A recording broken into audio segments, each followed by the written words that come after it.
नमस्कार प्यारे दोस्तों। इस वीडियो में हम 18वीं सदी के उत्तरार्ध के हमने पहले टॉपिक में उत्तराधिकारी राज्य पढ़ लिए हैं। अब हम पढ़ेंगे विद्रोही राज्य। विद्रोही राज्य कौन कौन से हुए? विद्रोही राज्यों में सबसे पहले आते हैं मराठे। मराठा राज्य की स्थापना वीर शिवाजी ने की। उसके बाद शंभूजी, पेशवा बालाजी, बाजीराव प्रथम, बालाजी बाजीराव, ये सब उसके शासक हुए। 1761 में तृतीय पानीपत युद्ध हुआ, जिसमें मराठे और अहमद शाह अब्दाली का आमना सामना हुआ। ये मराठा साम्राज्य का अपना इतिहास है, जिसको हमें थोड़ा सा याद रखना चाहिए। मराठाओं के बाद आते हैं सिख। सिखों के पहले गुरु हुए थे, सिखों के टोटल 10 गुरु हुए, जिनका इतिहास हमको थोड़ा सा याद रखना होता है। गुरु नानक, ये सिख पंथ के संस्थापक थे। गुरु अंगद, इन्होंने गुरुमुखी लिपि की स्थापना की। तीसरे गुरु अमरदास। चौथे गुरु रामदास। पांचवें गुरु अर्जुन देव हुए, जिन्होंने स्वर्णिम मंदिर बनवाया, पंथ का आध्यात्मिकरण किया।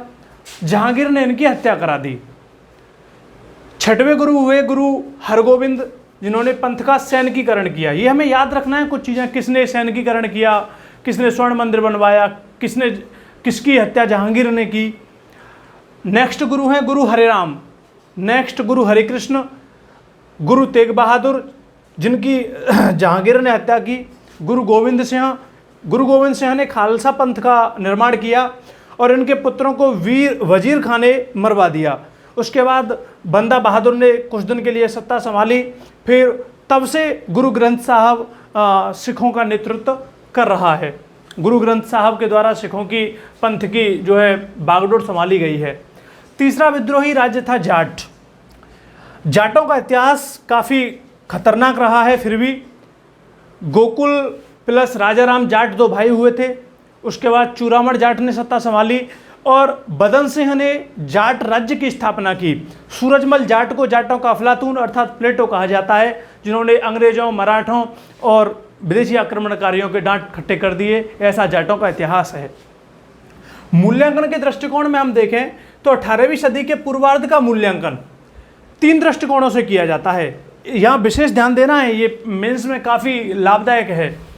पहला दृष्टिकोण है साम्राज्यवादी दृष्टिकोण। साम्राज्यवादी दृष्टिकोण का मतलब है अंग्रेजों के जो इतिहासकार थे, उनका मानना था कि भारत का यह युग, कौन सा युग? 18वीं शताब्दी के पूर्वार्ध का युग अंधकार का युग था। दूसरा दृष्टिकोण है परंपरागत दृष्टिकोण। परंपरागत दृष्टिकोण मानता है कि यह राजनीतिक विघटन का काल था। यहाँ मुगलों का पतन हो गया, साम्राज्यकारी आक्रमणवादियों ने आक्रमण किए। तीसरा जो लेटेस्ट मत है, आधुनिक मत, जिसे हम कहेंगे अद्यतन दृष्टिकोण, 18वीं सदी के पूर्वार्ध के बारे में कहता है कि यह नवीनतम संभावनाओं से युक्त काल था।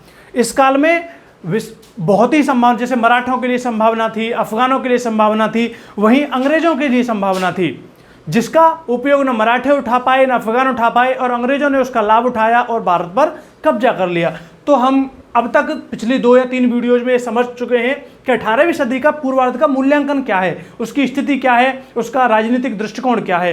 तो आप इन वीडियोज को सुनकर इस दृष्टिकोण को क्लियर कर सकते हैं। और नेक्स्ट वीडियो में हम 18वीं सदी के उत्तरार्ध पर बात करेंगे। उसके लिए बने रहिए।